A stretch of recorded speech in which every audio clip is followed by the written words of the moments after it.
Welcome back to Basecamp. Today we are in session 3, which is going to be all about Cairo. Robert is going to be the teacher today. I'm just going to be in the backup, just answering your questions. Hello, everybody. Welcome to session 3. It's all about Cairo. In this session, we'll focus on Vanilla Cairo, where we'll learn about the high-level programming language, and we'll learn how to write a basic Cairo program. Now, in the next session, we'll learn about smart contracts that you can build with Cairo, but today's focus is strictly about Vanilla Cairo. To start things, just a recap of the sessions. So initially, the first session was all about fundamentals. Then we had a deep dive into Starknet and its architecture. We discussed about transaction types and so on. And finally, we are here, the third session, which is all about Cairo or Vanilla Cairo. And then the upcoming sessions will be about Starknet, where you learn about how to build smart contracts. And then session 5 will revolve around front end, how to utilize Starknet.js to build interesting front ends. And finally, the biggest expected session, the Dojo session, which is a brand new session for the Basecamp. I'm also excited about that. I'm looking forward to it to learn as well, where you basically learn how to build games with Dojo engine. So the sessions for this topic, we'll start with Cairo's meaning and its history. Then we'll talk a little bit about the new feature for Cairo, which is field elements. Then we'll have an interactive session, which revolves around Starklings. And finally, we'll discuss about homework and the live coding that we'll have. There's no quiz or test for this session, so you just have to work the homework. Now, I think moving forward from this session onwards, it's only hands-on experience, practical sessions, so you'll get tons of experience with these sessions. Great. So starting first, Cairo. It's basically a confusing name. Why? Well, mainly heard about it. Some of you maybe even traveled to it. But in our context, Cairo originally refers to a new computer architecture. And this computer architecture is basically specialized and fine-tuned for validity proofs. Now, Cairo stands for CPU Air, which Air stands for Algebraic Intermediate Representation. The low-level bytecode executed by a CPU Air is also known as Cairo assembly. This low-level bytecode, Cairo assembly or CASM, it's the heart of the Cairo VM.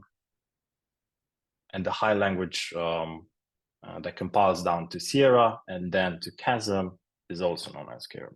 So until now, when we talked about Cairo, we specifically referred to the high-level language. But initially, or originally, it was referred to this new computer architecture, which is specialized for validity proofs. And the old implementation of this high-level language is known now as Cairo 0. So to kind of give a recap, we have the low-level bytecode, which is the Cairo assembly that's executed by the CPU Air. Then we have the high-level language that compiles down to Sierra and then to CASM. It's called Cairo. This is the language that we'll work on, we'll learn about it, and we'll even code with it. And then the other notation, it's Cairo 0, is the old implementation of Cairo. It was mostly similar to something like a Pythonic syntax base, but this is what we call it now. Let me see if there are any questions. No.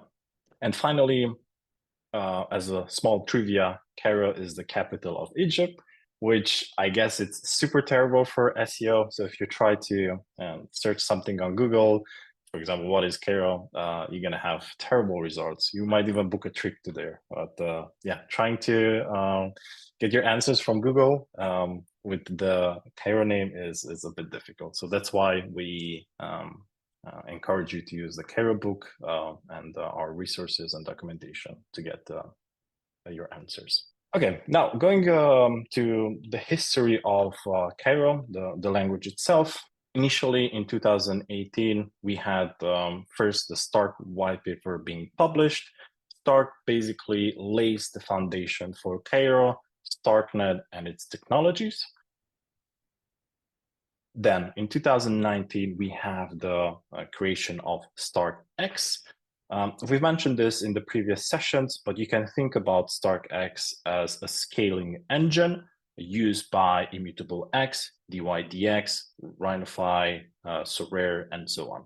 Initially, this was basically hard-coded polynomial constraints, mainly because due to the limitations, it was feasible to code them like this because it was only needed for perpetuals and spot trading. But then in 2020, there was the need of a new programming language, which is called Cairo or Cairo 0. And mainly it was because more features wanted to be built with on StarkX and make it more flexible. So initially, Cairo was created in 2020. This is the Cairo 0 that we refer to now. And StarkX has been rewritten using Cairo to make it flexible. Then the first white paper for Cairo was published, and the white paper encompassed the Cairo programming language, but also the new CPU Air, the Cairo VM. And this was published in 2021. And shortly after that, in the same year, the creation of Starknet happened, which incorporated Cairo, and it allowed to deploy and create Cairo smart contracts. And finally, 2023 is the release of Cairo 1.0, which is the new high-level programming language, also known as Cairo now. This is the language that we'll learn today. It's the new syntax. It's familiar to Rust if you've coded in Rust, and we'll take a look at it in a bit. Okay, so I would like to make an analogy here to understand better the relationship between Cairo and Starknet. So if you think about Python and Django, Python is a general programming language that you can write scripts with it, and you can write anything that you want. Now, Django is a specialized set of libraries that allows you to create static websites together with Python. The same analogy goes together with Cairo and Starknet. Cairo is a general programming language that allows you to create provable programs. And together with the set of, let's call it libraries, set of syscalls and attributes, you can create smart contracts on Starknet. Now, the new concept, or basically there's a new feature that's distinguishable from Solidity, let's say, in Cairo. And this new concept is called field elements, or felt for short. Cairo's default data type is felt, or the full name is called felt252. And basically this is 252 bits for storage. Now, it's important to note that compared to Solidity, the default type for Solidity is U unsigned integer, or short U to 56, while for Cairo is felt to 52. Two different aspects. One, it's smaller size, and two, it's a felt type or a field element type, which introduce a lot of interesting things and properties. The first property is basically a felt can be represented between a value from 0 to p, which p is basically a large large prime number. And this large prime number is basically for the Stark's proofs. This p is basically the true number of p. It's there. The calculation is p equal to 2 to the power 251 plus so on and so forth. But basically, you can think of this it's an extremely large prime number, but it's smaller than 2 to the power 250. So in essence, this large prime number will fit 2 to the power 252. There's a question about from Temitop. Any reason for that specific number for felt? So the specific reason you'll find more about it in the Cairo white paper, but it's due to some mathematical constraints and flexibilities to allow the arithmetic operations. But if you want to learn why specifically the felt 252 has been selected, I would definitely suggest you read the Cairo white paper. But it's mainly due to the mathematical flexibilities and constraints working with field elements. Okay, let me mark it as answer live. Okay, now another interesting property is that all arithmetic operations are modulo p, which means that a felt can overflow and underflow. So what this means is that if you're trying to do arithmetic operations such as addition, multiplication, or subtraction, if, for example, in your contract, you have this large prime number P stored in your storage, and then you add a +1 to it, it will overflow, and then it will wrap around and start from 0 from the beginning, and will be represented as module P. The same thing goes for the underflow. So if you have in your storage a felt with the value 0, and then you subtract 1, then it would underflow, and it will be represented as module P as the largest number.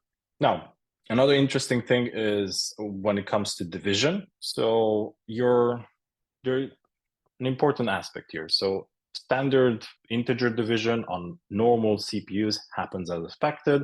When you divide 1 by 2 on normal CPUs, you will get either 0 or 0.5.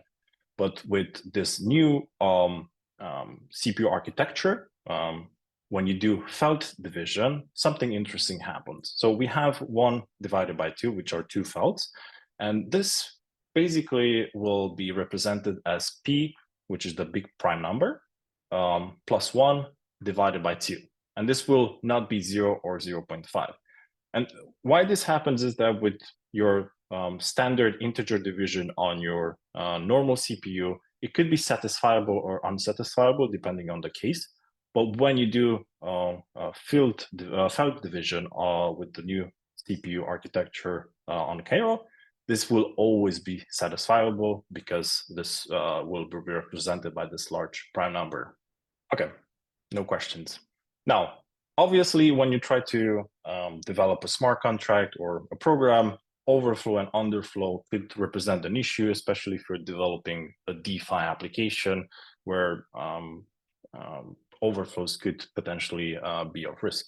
So the nice thing about this is that we have, in Cairo, we have something called signed and unsigned integers, which solve this problem of overflow and underflow. These unsigned integers are represented by U8, U16, and it goes up to U256. And we have something called usize, which basically is standard for, by default, it will represent it by U32, but it could take any type of size. Now with signed integers, they are supported on Cairo, but no, please note, they're not supported on Starknet yet. So you can use them in Cairo, but not on Starknet. There's a question from Seth. It says, a few years ago when I was playing with Cairo, I vaguely remember that I had to join 2 felts together to form a single value for quite a few things. Can't exactly remember why I had to do that. Is this still something we have to do in Cairo today? I believe you're referring to the strings actually, right? Because so for example, when you try to write strings in a felt, there was actually a limitation of 31 characters. And when you wanted to build, like, for example, a URL, it wouldn't fit in a single variable. So you kind of like had to create these different elements. And then once you want to use them, you have to put them together.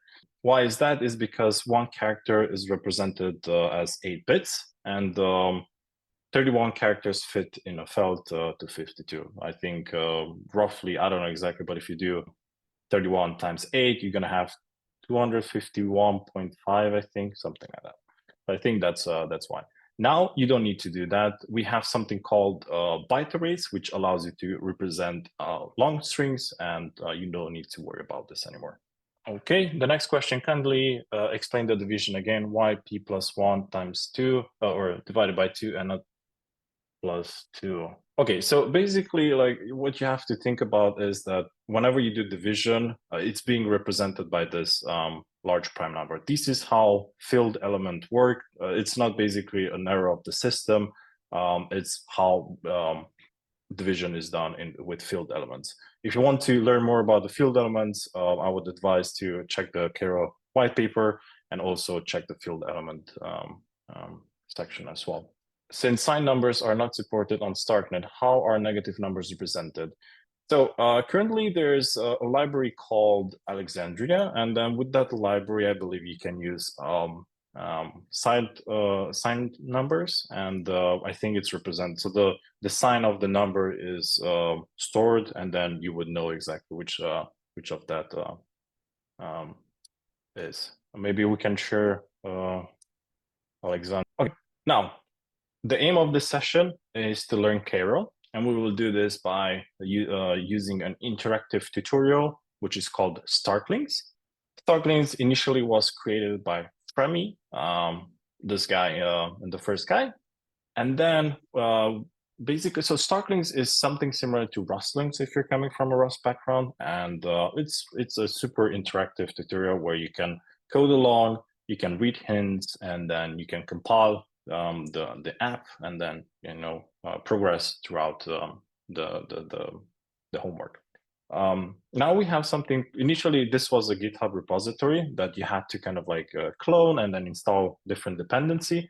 But we have something called Starklings app, which is all this process, and it's basically a web app that you get on and then you just start coding. And this was created by Damien, the image below.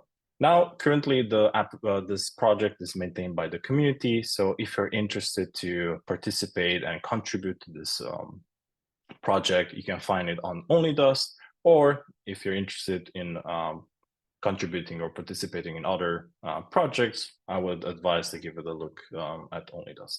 So for the live coding, the Starklings app, you'll have to go to the Starklings app. It's just click here and the web app will be open. What's important is to connect your GitHub account, as there are two things here. It will save your progress of your session, and also it will help us to know if you're successfully finished your homework. And finally, what you have to do is read the task, use the hints, use the Cairo book, and compile the code and solve the exercises. So the aim for this session is hopefully we'll solve half of the Starkling. Make sure to log in with your GitHub account. So this is the Starklings exercise. And then once you log in with your GitHub account, you'll see all of this green things, and you'll see that this basically means I've solved these exercises. So make sure to be logged in. I'll actually log out. Don't do this. I'll clean my cookies because I want to start initially from the beginning. So I'll have to clean my cookies here, and then I'll do it like this.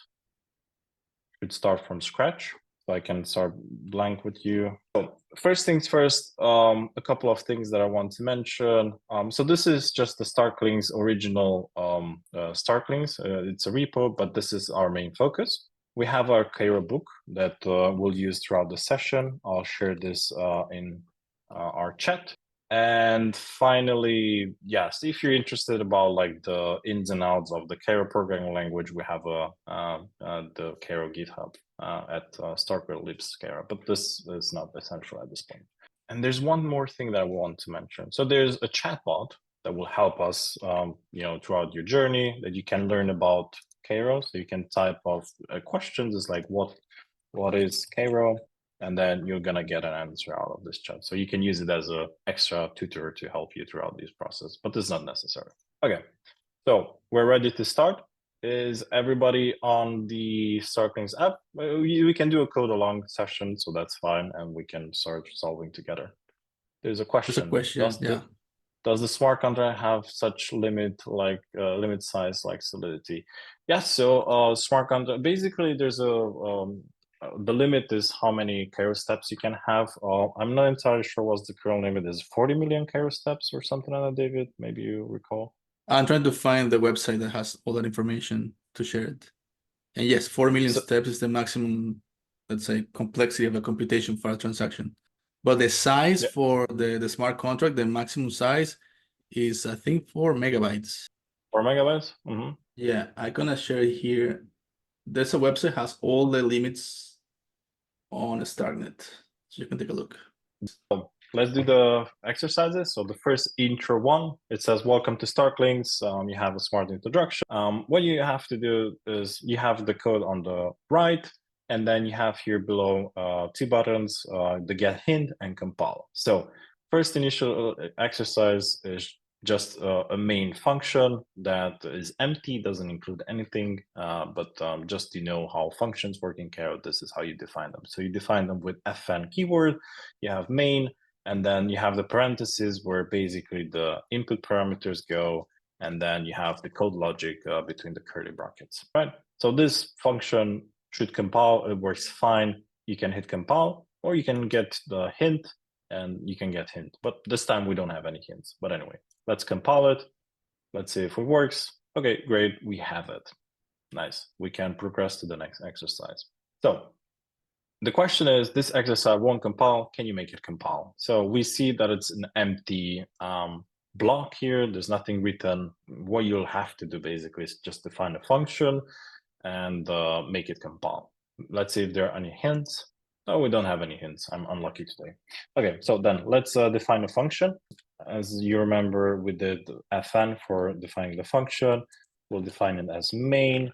We'll open the two parentheses where input parameters go, and then the curly brackets where the main logic will go here, right? And then we'll try to hit compile. Okay, great. Now we have, we go next, we have variables 1. So in this exercise, again, the aim is to make it compile, but let's analyze the code. So initially we have a main function, and then here we have x equals to 5. And then we have a print ln, which is print line, and then it prints the actual value, right? So if I try to hit this compile, it might throw an error and say, oops, something went wrong with the code. And it says that this line x equals 5, identifier not found. Why is that? Is because we have to define the variable, right? So this is just what we're doing here is just assigning a value, right? But x doesn't exist. So what we need to do is define the variable x. So to define a variable x, you use the keyword let. This is how you define a variable. And then we do the assignment of 5, okay?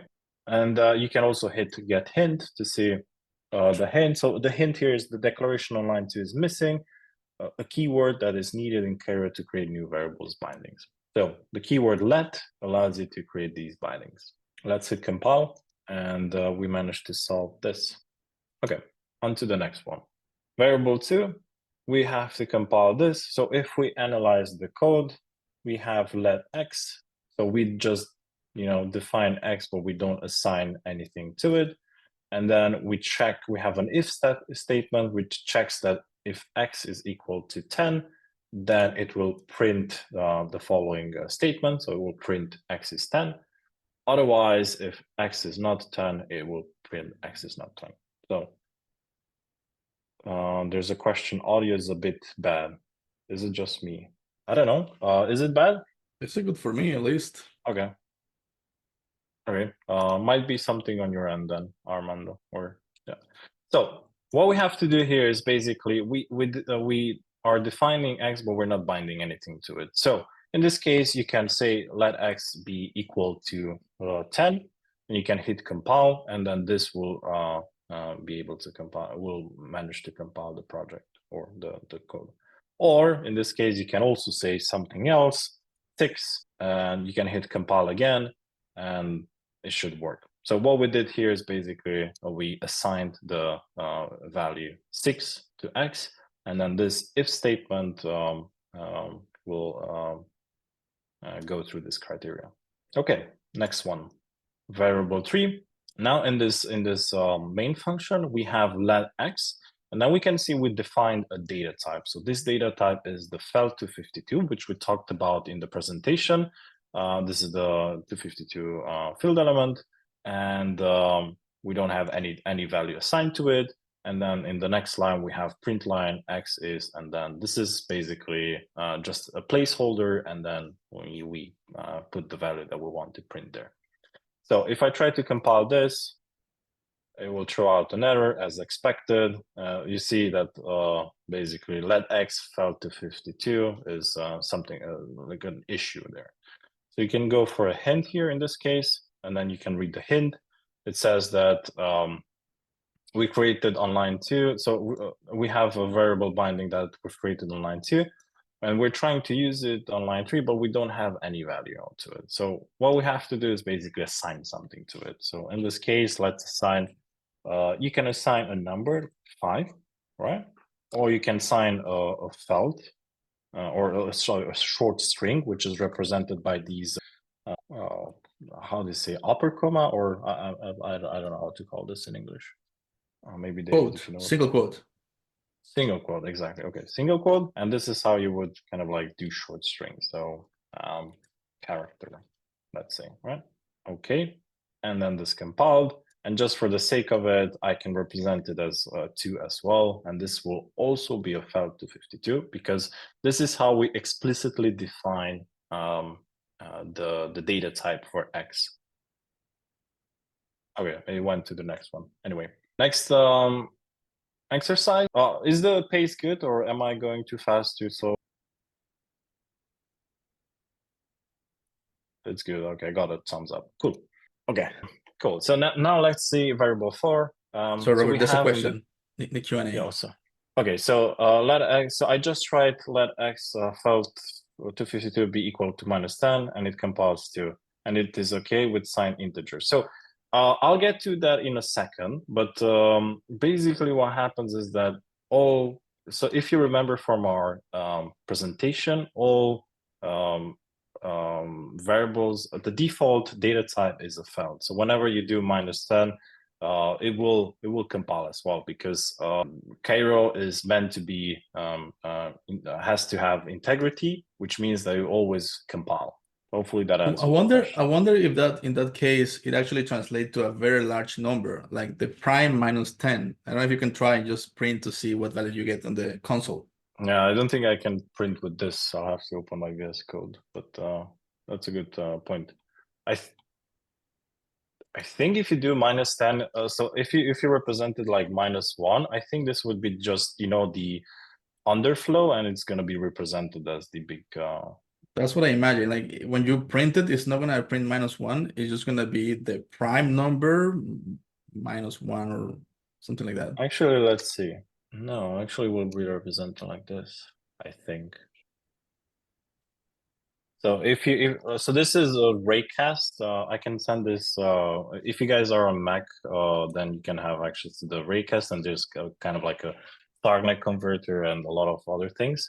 But yeah, I can check. So if I put a value of -1, it will be this felt, and then if I put 1, it's gonna be 1, right? 0 and then -1 and then -10. Interesting. Anyway, we go back. So here, what we have. So initially was 3, I believe. So this exercise is basically, so it says let X be equal to 3, and then we have print line X is 3, and then here what we try to do is reassign a new value to X. So if I try to compile this, guess what happens? It gives an error, right? And mainly because what you have to think about is everything in Cairo is immutable by default. So whenever you define let X by equals to 3, this variable will be immutable, which means that I cannot change the value here. So what happens here is that to make a variable mutable, there's the keyword mute, and you have to define next to so this is how we do. We define let mute X equal to 3, and then this will allow me to actually change the value. So if I can compile it again, it will actually work. And if I hit the hint, you're gonna get some additional help. Let me hit compile and let me answer some questions. So are files immutable? Yes. How do you install the Starknet converter? It's raycast, and then you can. I'll have to. Yeah, I think Starknet shortcuts is something like this, but this only works for Mac, I believe. Raycast. Okay.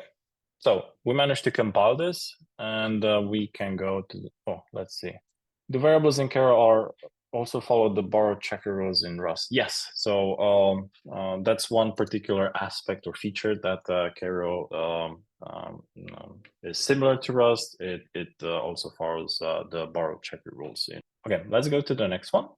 So in this, we have variable 5. We're almost done with this section. So again, in our main function, we define let number equal to 1, and then you can see there's an underscore U8. So this is another way to specifically define the data type for this variable. Notice before we had something like this, let number U8, right? But now you can also define it as 1 underscore U8, and then this will automatically be unsigned 8, right? And then what happens here is that we print it, and then we have we're reallocating for the number the value 3, and we print it again. Now, please note that this is a comment typo here. Initially in the Starknet, it should say, don't rename this variable, right? So what it means here, let me just copy this to get the example correct. What basically means here is that there's a concept of variable shadowing. So if you hit the hints, you can read about this, and it says, unfortunately, so we learned today that all variables are immutable by default, and there's something called shadowing, and we can see an example here. So let me actually, it's I think a good time to open this link, pass it here. I haven't passed it here correctly. Okay, like this. Okay, and this you can read about variables immutability and then shadowing. You can also search about shadowing. So shadowing, basically what happens here is that if you define X in the first line and then you define X again, it basically shadows the previous variable, and then you can reuse it, right? So if we go back here, if we add the let keyword, now this is something that we refer to shadowing, which basically means that we first define a number, we assigned an unsigned integer 8, and now we are shadowing number again, and then this will be basically a felt type, because again, by default, all values are felt to 52. Does it make sense? Let's hit compile. Max, if you can post your question, that will be perfect. There was a question about the using of this suffix U8 compared to using the explicit data type for the variable. Like this? Yeah. So like if you do that, do you have to use the suffix as well, or what's the difference? So I think it comes down to more of a code practice. It's better to define the variable data type rather than giving the value as U8, right? Because then you can expect that number will be always U8 in this case. But I think it's more of a preference on how you can define, because both, like, this works, it compiles, and if I change this, this may co-compose, but you're not following. Okay, so I'm not following the rules. I'm sorry. So let number. So if I compile like this will automatically be converted to a U8. So Cairo knows that you're expecting a U8 and will automatically be converted. Yeah, so that syntax is valid. Just the exercise is expecting a particular syntax, but you can do that in your code as well. Yeah, I'm just not following the rules anymore. So I'll change this back, compile. So in a sense, I think it comes down to coding practice. I do prefer to denote the data type for the variable, but you can also denote them as such. I did let mute number and number added the new line. I don't understand the question. Maybe if you can rephrase it, that will be cool. Okay, moving to variable 6, we'll have to compile this. So what we notice here is the introduction of a new data type, which is constant. And then we have the main function and we print this number. So there are a few things about the constants that you have to think of. So first off, constants are immutable by default. You cannot change them, even if you want them. If you want to use the mute keyword, it would fail. So they're immutable by default. Second, they always lie at sort of say global scope of the function. And a few things about constants is that they will always expect the data type. So you cannot define a constant number equal to 3 because you haven't defined the data type. So if I try to compile this, will obviously fail. I'll have a compilation error, which means is that first I say const number, and then let's say this one will be a file to 52, and then this one, because we're passing an unsigned 8, we'll say that this is an unsigned 8 as well.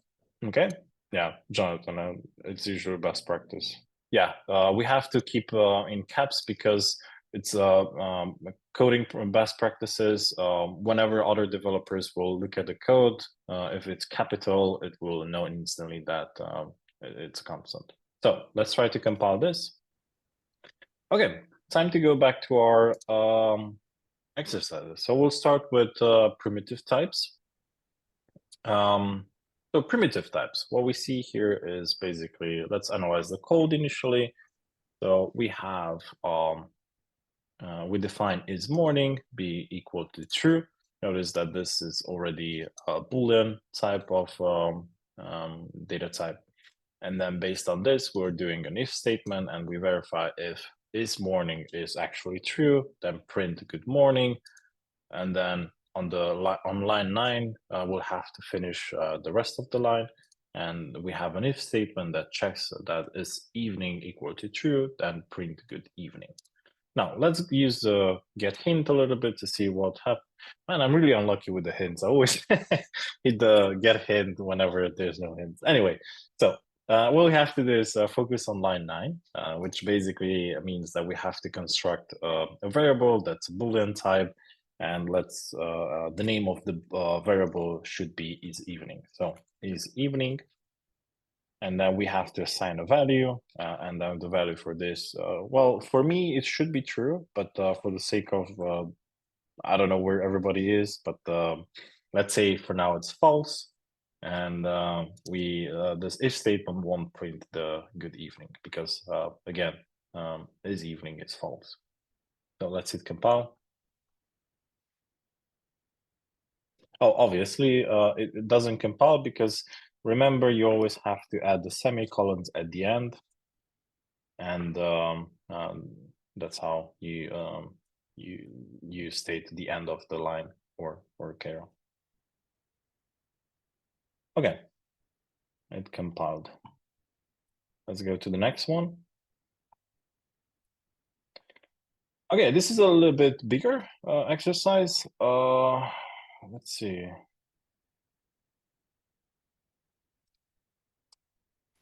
I'll try to split this so it's readable.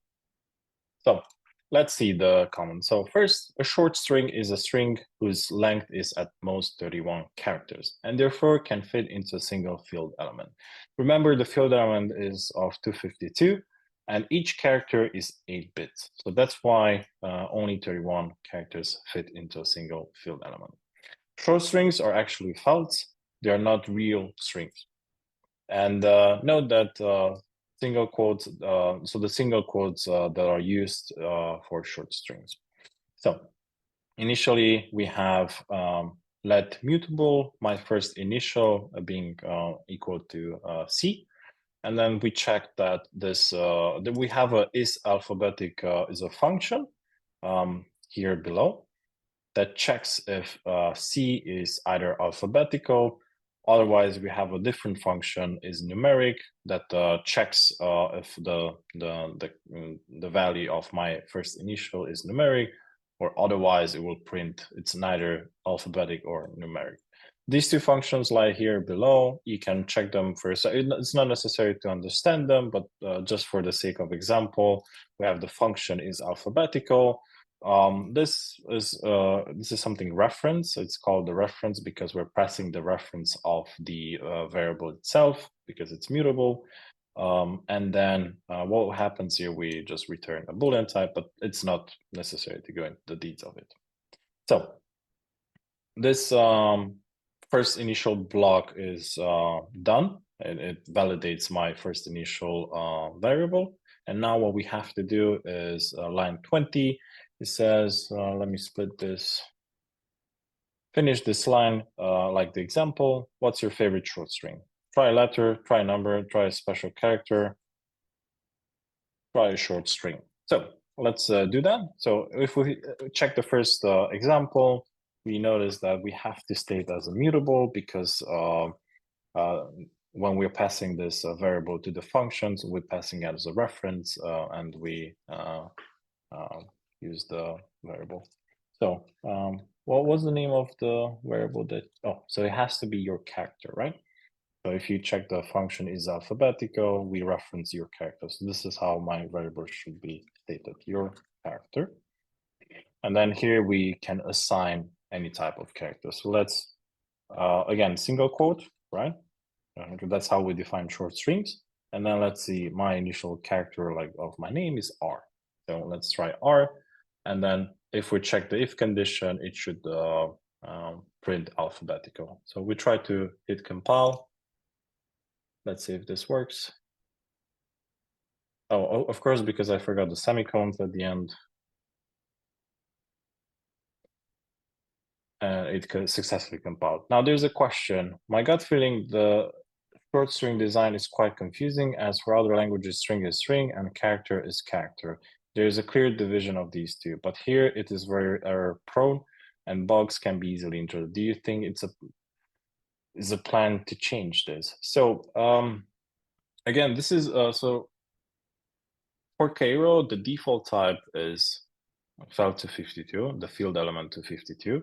And basically that initially, whenever you wanted to create a string, we could create maximum of 31 characters that would fit into a single felt. But now if you want to create long strings, you can create them with byte arrays. And you can see an example here in the print line here. The byte arrays are using the double quotes.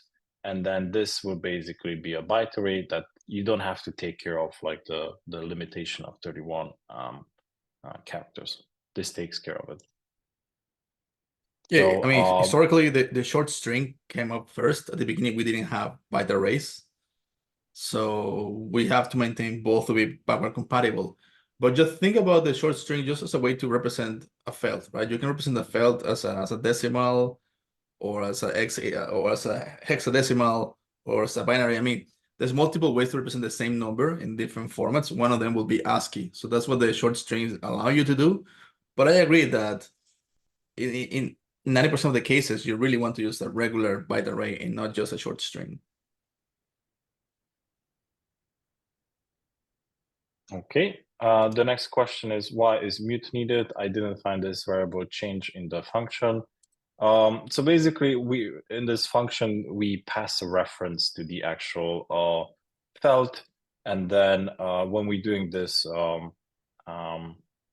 check if character is equal or is less or equal to, or is bigger or less, bigger equal to A, then basically,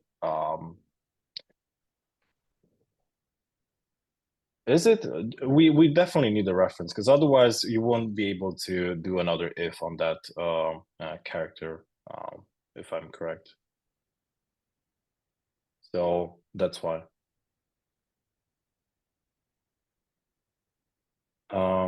Okay. In the reference there, so you can return ownership when the function ends.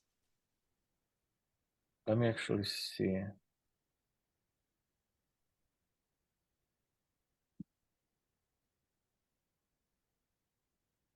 So yeah, it has to do with ownership model.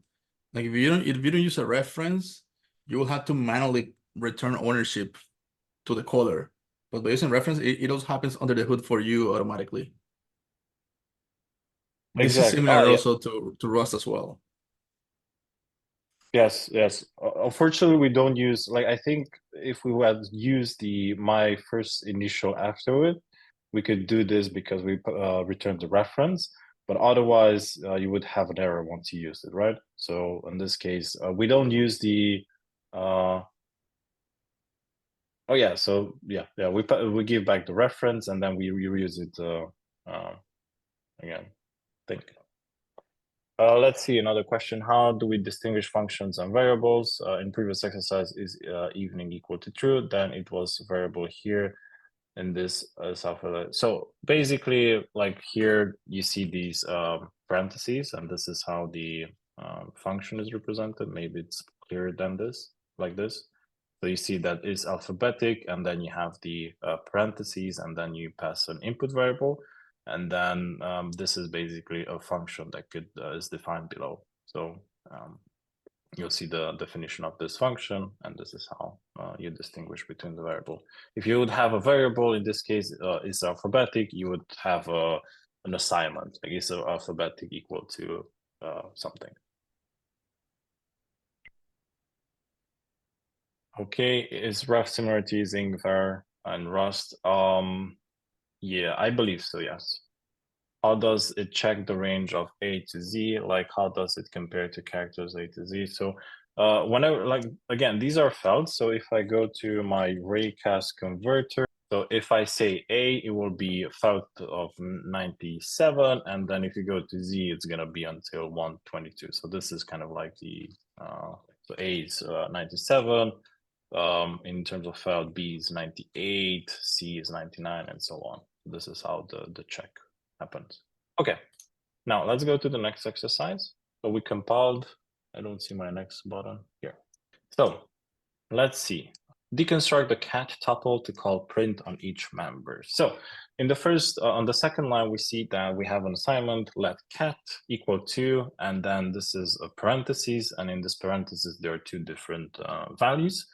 First, it's a short string, and then we, which basically it's a felt, and then we have 3, which is another felt. But on the line 3, we need to create a pattern so that we could print name and age individually. Line 2, cat, this is what something called a tuple. Tuple basically can consist of different data types, so it can foster different data types. But one thing about tuples is that once you define it, you cannot change the size of a tuple. So here, what we have to do on line 3, we have to take this tuple called cat, and we have to deconstruct it into the individual variables that we want to. So to do that, you could say, we open to parentheses, we say name, because this is the variable that we use on line 4, and then we say age that we use on line 5, and then we assign the tuple itself. And this is how we can deconstruct tuples. I'll press the get hint as well. Hopefully I'm not getting unlucky this time. So you have an explanation about this, and also you can check the Cairo book about tuples. Let's see. So this is where you'll find more information about tuples. You can also define the data type that you can expect for tuples. So in this case, we have the tuple tup, and then for each variable, we expect for the first variable, we expect U32, U64, and then a Boolean. And then you can see here the deconstruction of the tuple. Okay, let me compile this. Now let's go to the primitive types. So here, let's say modify the integer types to make tests pass. Learn how to convert between integer types and felts. So this is something called the concept of casting, where you basically try to cast the value to its data type. So let me just put them here so we can understand the things here. So first, let's analyze the code, and then we can press the get hint button. So initially, we have a function sums to unsigned integers 8, and we input the input is x u8 and then y u8, and then we return a u8 back. So x plus y, and then one interesting aspect here you can notice is that there's no semicolons, and then this basically just says that it's automatically being returned, right? So if I have it like this without the semicolons, will automatically return the data type or the value, sorry. But if you add the semicolons, that means that you have to define like this, let the res equal to this, and then you specifically have to say return res. This would also work, but I think it's just for explanation. Now, to do, modify the types of this function to prevent an overflow when summing big values. So this basically sums two values, and what we have here, this is the test that has to pass. So let's see what the test says. Modifies this test to use the correct integer types. Don't modify the values, just the types. See how using the U8 suffix on the numbers let us specify the type. Try to use the same thing with other integer value types. So initially, we'll have to build our convert functions. So first, we'll have to convert the U8 to a felt. So to do this, return x as a felt to 52. What we do here is initially there's two types of casting. There's into and there's try into. Into, you'll use it when you're 100% sure that the value that you try to cast into it will fit. So in this case, because we have an unsigned integer 8, we 100% sure that it will fit into a felt to 52. So we can say just x into, and then this should work. Where can I find session recording? It's on YouTube. David will share a link soon. Yeah. Thank you. And now we'll try to convert felt to a U8. And now again, a U8 is quite a small size compared to a felt to 52. So in this case, we'll use the try into casting. So what we can do here is say try into. And then basically this is something that you use when you're not sure that this will actually work. And what it returns an option type that you can do some sort of niche statement or pattern matching based on the result that you get. And what we have to do is basically just unwrap this option and return the value. Unwrap, right like this. Let's get the hints as well. Oh, it's quite big. So again, please use the, whenever you're solving these exercises, use the hints, and going with the Cairo book is essential, as you'll learn about all of these things. Do I see typecasting? So this is the typecasting that I'm referring to. So there's try into and then into traits, right? And then into whenever success is guaranteed. So in our case, we're sure that an unsigned integer 8 will definitely fit into a 30 to 52. And then we'll use try into when we're not sure that the conversion would actually work. And then this will basically return an option, and then we have to unwrap the option to get the value. Okay. There's a question in the Q&A. Can you explain it again, please? Could you tell me which part? But yeah, as Nicolas said, if you look at the hints, it explains the into and the try into. Does it is possible? Let X in felt to 52 felt. I'm Flavio. I'm not entirely sure what you're referring to that one. Do you understand, David, the question? I wonder if it's asking about assigning a variable to a newly declared felt instead of that's what I understand. Instead of initializing with a number. Got it. So if you define X prior to this, then you're just passing X to X in felt to 52, and then X will not exist anymore in that case because you used it.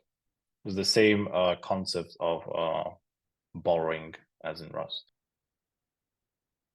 But if you want to define your question more in detail, please do.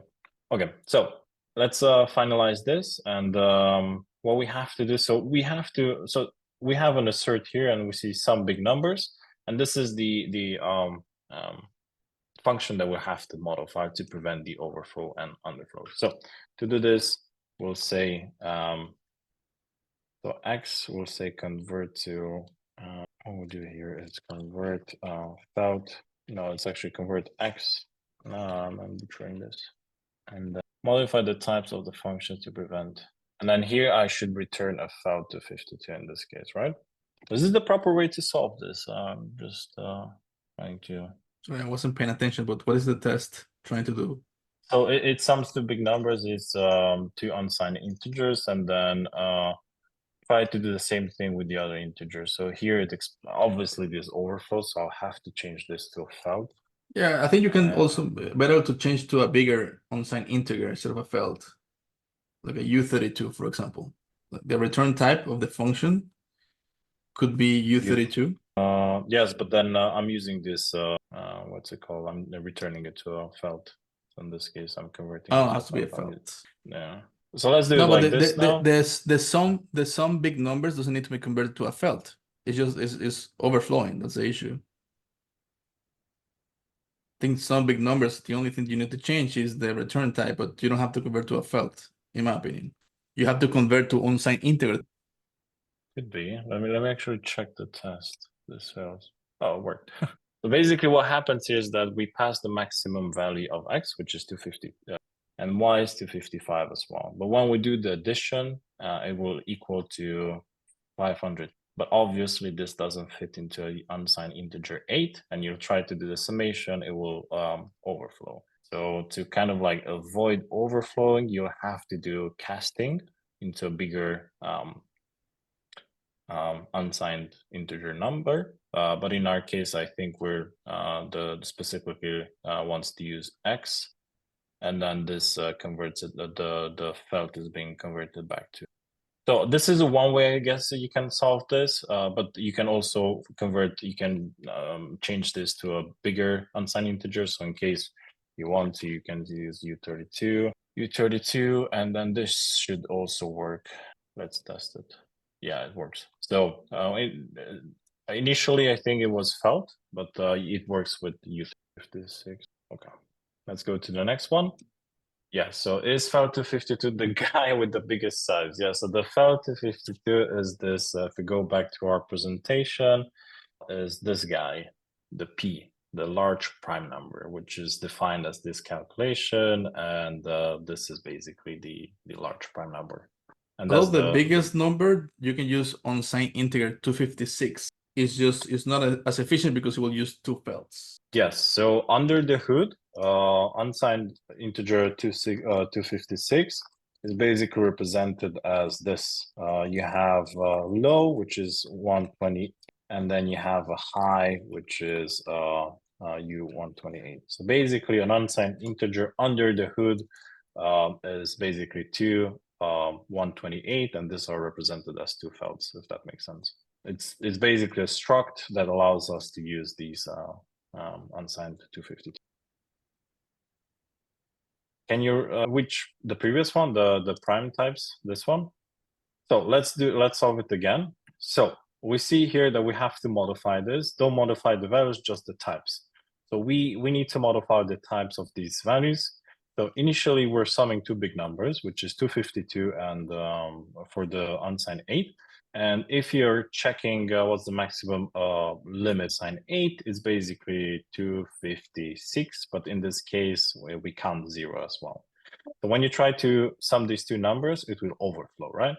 And we'll have to modify the types here. So what we have to do here is we can expect, we have two functions that we can use here, and we'll use the felt, and then we'll use the unsigned 8. So this one, the felt, what we have to do here is basically we have to convert the 8 to a felt to 52. And because unsigned 8 would always fit into a felt to 52, what you can do is you can use the into function, which will cast x into a felt to 52.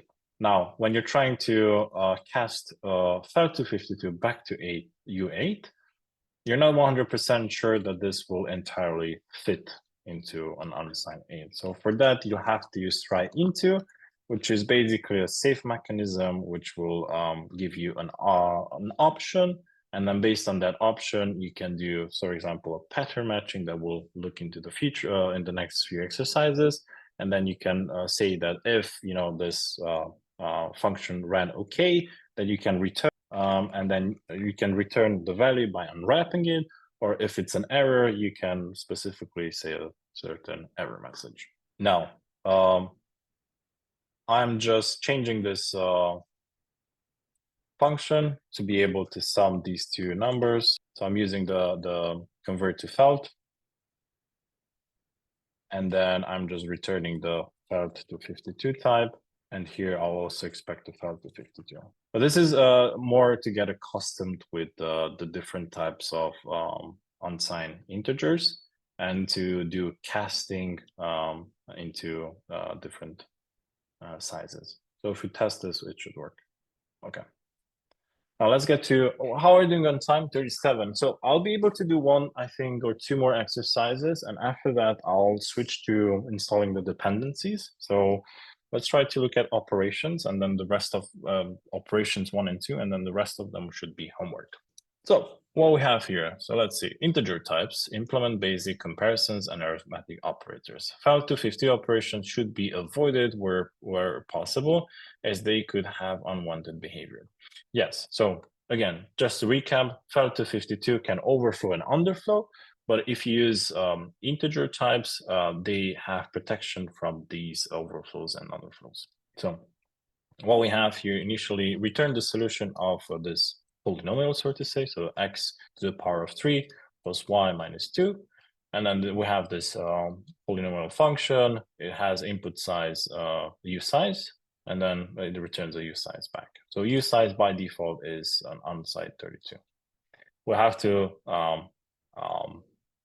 fill this. So what we're doing here is, well, we have to do the calculation of the polynomial. So to do the calculation, so we notice that we return res, right? So what we do here is basically define the variable res, which is short for result.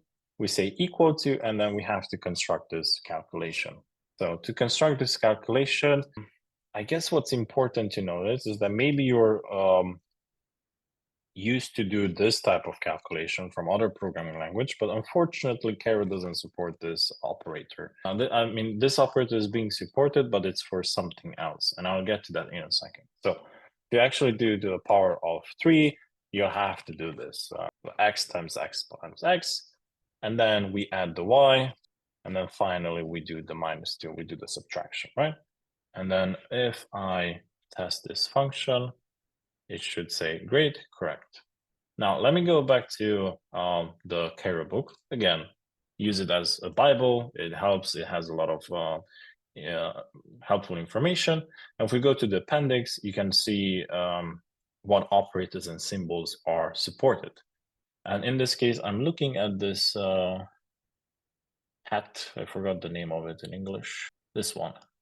So this is basically a bitwise exclusive OR operator, right? So it's not the power of 3, it's basically a bitwise exclusive OR operator for 2 expressions. So if you're interested to learn more about the different operators, you can check this section.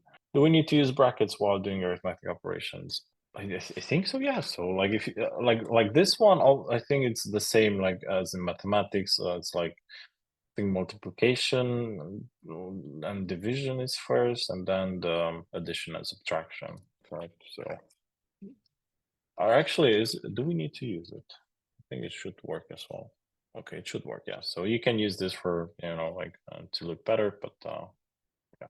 Cool. Now let's do another exercise, and then we'll wrap up with the live Starklings app. And then for homework, you can do the rest of them. And if you have questions about the Starklings app or questions about the code, drop them in Discord Basecamp chat. So here, let's read what's our task. So Cairo has native integer types, example, U8, U32, U256. We already discussed about this, and we always have to take care of the overflows, yes. So let's try to use them. So again, wherever possible, make sure to use these operators rather than using a felt. It's good practice. So we'll have to do the modules.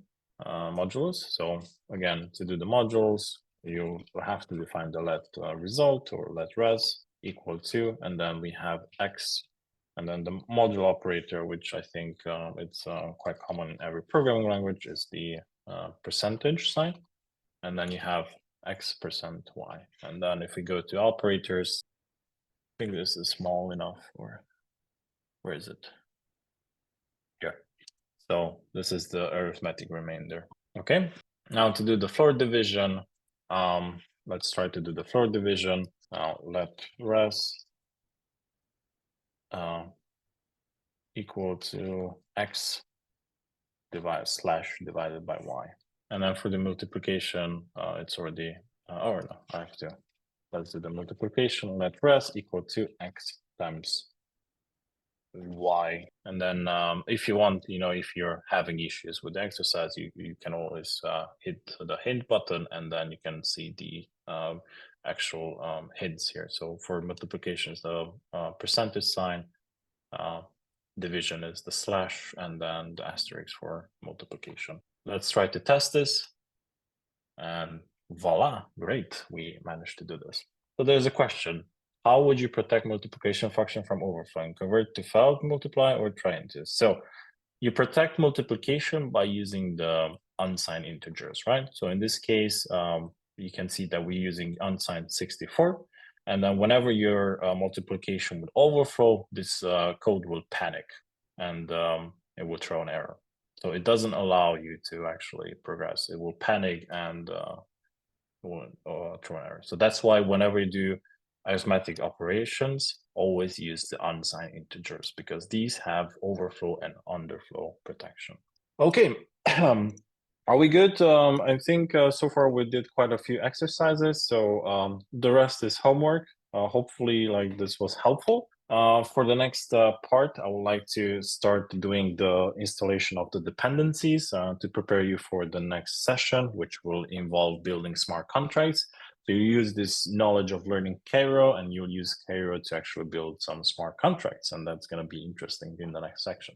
There's another question. I noticed that the test can be run directly with the Cairo code without any other than the notation. I used to have to install something called Protostar. Oh yeah, so you're coming from Cairo 0 time. So Protostar was base for Cairo 0, was basically a library that, or like it was I could call it a library that helped you to create tests for your Cairo code. But now you can create something like this. So like you have this test already integrated. These are simple tests that you can use, but you'll see in the next, I'm not sure if we'll use specifically, but you'll see in the next session Starknet Foundry, which allows you to build more complicated tests. So you don't have to use Protostar. You can integrate test in your Cairo code like this, or you can use Starknet Foundry. How do we mark attendance for attending lecture? I'll let David handle that. So, okay, let's switch back to our installing dependencies. So you don't have to follow along. It's you can also do it after the session. It's more need to have you prepared for the next session. So here in the slide, you'll find the dependencies that we'll need. So first one is an ASDF library, which is basically something called as a version control that allows you to switch between different versions of a certain libraries or package that you add. Then we have Scarb, which is similar. If you're coming from a Rust background, it's similar to Cargo. It's a package manager that allows you to do various things for Cairo, compile contracts, add dependencies, scripts, and so on and so forth. Then we have Starknet Foundry, which allows you to build test suites for your smart contract or Cairo code. And then finally, we have the Cairo language server that gives you these syntax color. So let me spin up my virtual machine because I'll start from scratch as well. So you can get accustomed to what we need to do. I'll take this tab onto another screen, and then I'll start doing ASDF. Okay, so first I have to install ASDF. I'll go to the ASDF getting started, and depending on what type of machine you're using. In my case, I use a Linux in this example. There's different instructions on how to install on different machines.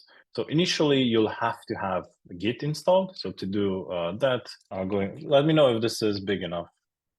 Okay, sudo, or not necessarily sudo, but a sudo apt install Git. So now I'm installing Git.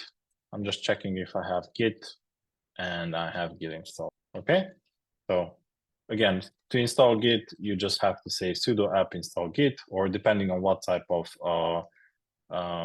machine you have, you can follow the examples here. So for those with Windows, I think you have to use something called WSL2 or something like that. Maybe David, you know more, but you have to install the Linux dependencies, and basically you're allowed to do these commands as well. Okay, now next up, what we have to do is basically download ASDF. So in my case, I'll clone this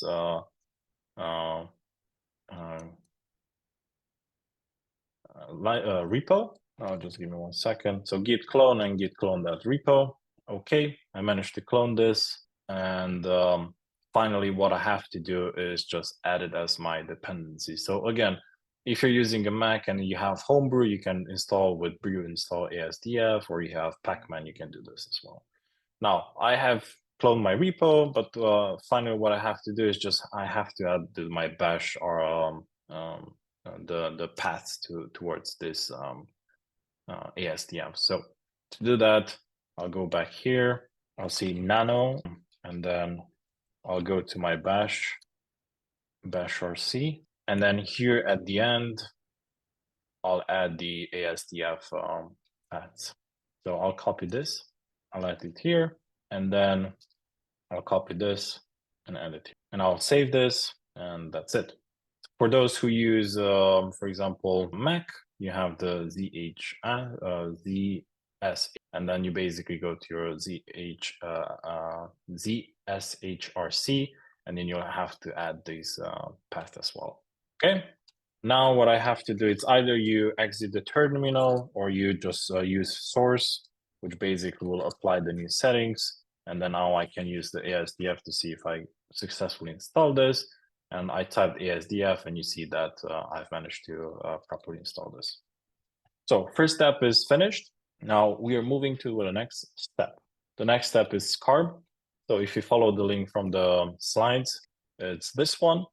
And we'll install, so the reason why we need ASDF is because we'll be able to seamlessly install SCARB and we'll be able to switch between the versions extremely simple. And this will be just super, like a very easy and very good developer experience. So to install it is pretty simple. You take this line ASDF plugin add SCARB, you plug it into your terminal. This adds the SCARB repository, simple.